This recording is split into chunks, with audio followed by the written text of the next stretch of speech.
আজিৰ যেটো ঘটনা সংঘটিত হৈছে উচ্ছেদিত ৰাইজে তিৰপলৰ তলত আছিল তিৰপলত সেই তিৰপলবোৰ আৰক্ষী প্ৰশাসনে ভাঙি দিয়াত ক্ষুব্ধ হৈ ৰাইজে আৰক্ষীৰ লগত হতাহতি হয় আৰু সহিব নোৱাৰি হতাহতি হয় আৰু আৰক্ষীয়ে ইহঁতক গুলীচালনা কৰি এজন মানুহক মাৰিছে আৰু কেইবাজন গুৰুতৰভাৱে এনেকুৱা পৰিৱেশ এক কাব দৃশ্য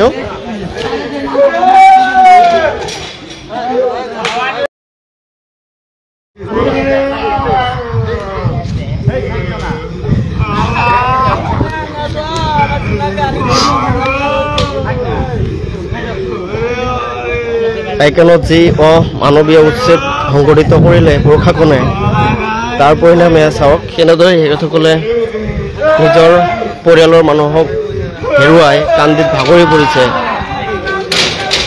এক হুলস্থুলীয়া পৰিৱেশ এইটো চাওক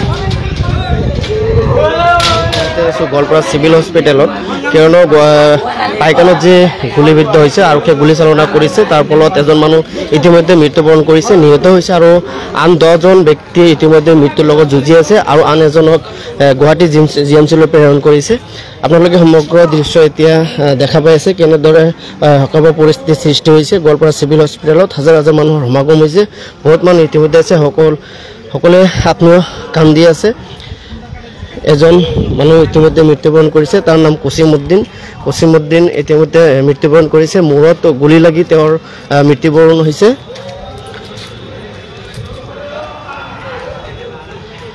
যিজন ব্যক্তি মৃত্যুবৰণ কৰিছে নিহত হৈছে ব্যক্তিজনৰ নাম হ'ল কসিমউদ্দিন নামৰ ব্যক্তিজন ইতিমধ্যে নিহত হৈছে মূৰত গুলি লাগি মৃত্যু হৈছে জানিব পাৰিছোঁ তেওঁৰ পৰিয়ালৰ লোক এতিয়া হস্পিটেলত উপস্থিত আছে এনেদৰে তেখেতসকলে কান্দনত ভাগি পৰিছে চিঞৰি মাতুত বাগৰি কান্দি আছে এক হকাব দৃশ্য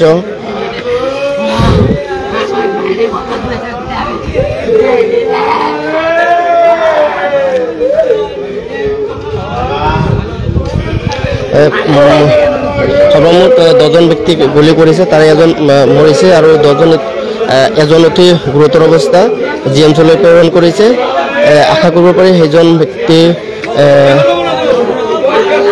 বাচিব বুলি ক'ব লাগিব কিন্তু মৃত্যুৰ লগত যুঁজি আছে জীৱন মৃত্যুৰ লগত যুঁজি আছে এনেদৰে পৰিস্থিতিৰ সৃষ্টি হৈছে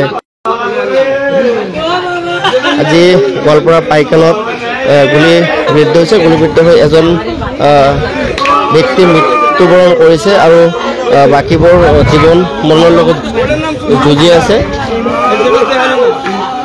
এনেকুৱা পৰিৱেশ সিহঁতে কান্দনত ভাগি পৰিছে আপোন ভাইক আপোন পৰিয়ালৰ মানুহক হেৰুৱাই মৰ্মাহত হৈছে এক হুলস্থুলীয়া পৰিৱেশ সৃষ্টি হৈছে প্ৰশাসনে যি অন্যায় অমানৱীয়ভাৱে উচ্ছেদ অভিযান চলাইছে তীব্ৰ ভাষাৰে সকলোৱে গৰিহণা দিছে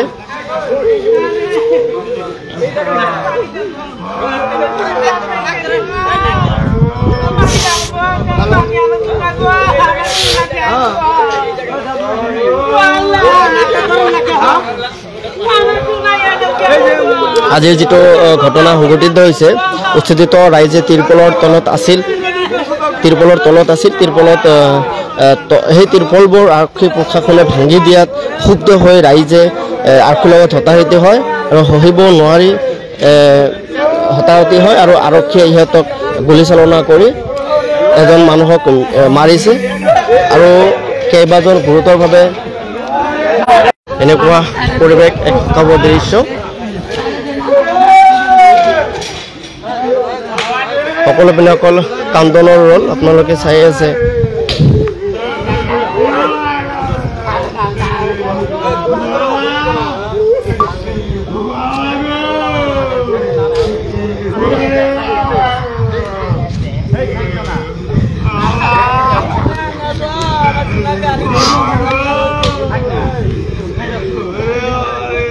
পাইকানত যি অমানৱীয় উচ্ছেদ সংঘটিত কৰিলে প্ৰশাসনে তাৰ পৰিণামে চাওক কেনেদৰে তেখেতসকলে নিজৰ পৰিয়ালৰ মানুহক হেৰুৱাই কান্দিত ভাগৰি পৰিছে।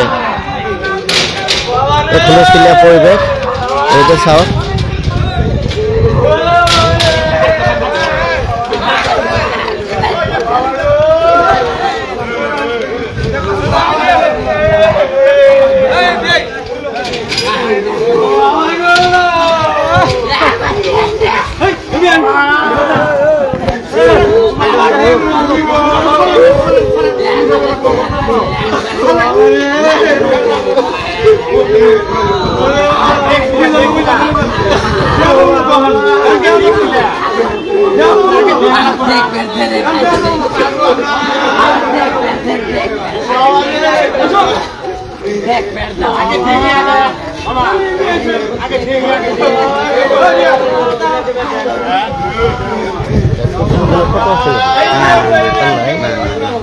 লাইভ কৰিছে নেকি?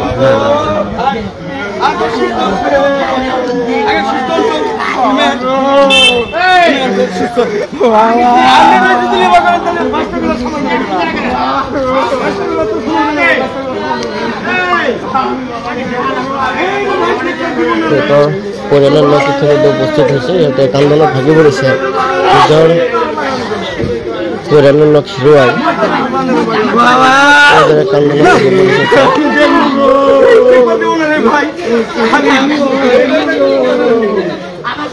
কুচুমিত দলৰ মূৰত গুলি লাগি মৃত্যুবৰণ কৰিছে, নিহত হৈছে। ক'ব লাগিব এয়া এক হত্যা কৰিছে চৰকাৰে। এক আমি হত্যা বুলিও ক'ব লাগিব, কিয়নো অমানৱীয় উচ্ছেদ চলাই এখেতসকলক পুনৰ সংস্থাপন নিদি এখেতসকলক অমানৱীয়ভাৱে ৰাখিছে, তিৰপলৰ তলত ৰাখিছে, মৌলিক অধিকাৰ খৰ্ব কৰিছে। চৰকাৰৰ দায়িত্ব আছিল, কঠোৰ নিৰ্দেশনা